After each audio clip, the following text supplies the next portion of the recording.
Good morning! Welcome back to my YouTube channel. Nurse Claire Vlog here.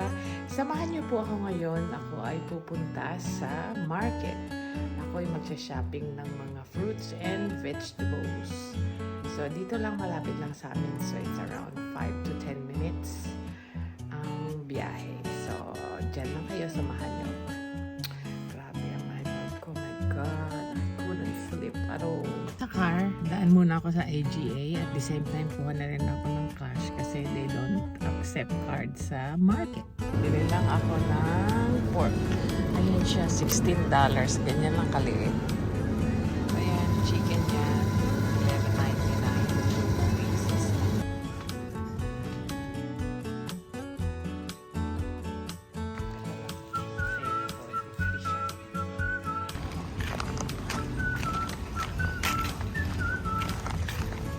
Daming capsicum. $10 per bag. Daming kalabasa. Let's have a look.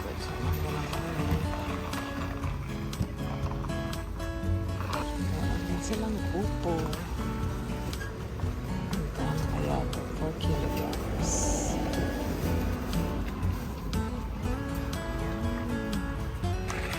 And eggplant too. Wow. It's a bargain. And Lebanese cucumber. $10.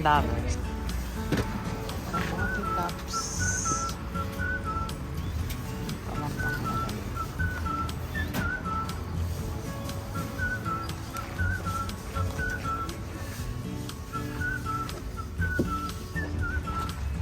Anything you want to try, please don't use your hand there. Yeah, no, I understand that.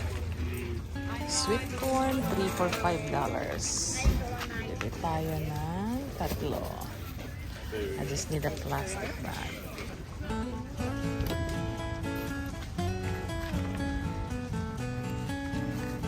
And lots of beetroots. Yum. Not sure how much. $2.99 per bunch. Oh, so colorful.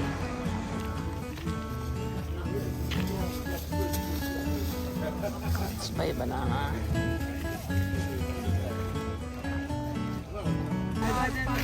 Sweet potato. And papaya. Yum. Hi, welcome back! Ayan, tapos na akong mag-market. Kunti lang yung nabili ko kasi walang masyadong tinda at hindi fresh yung ibang tinda nila. Ayan lang binili ko. Ayan yung corn nila. Sweet corn, 3 for $5. And of course, ayan, cabbage, $1.60. Tsaka bumili rin ako ng papaya, that's $5 per kilo.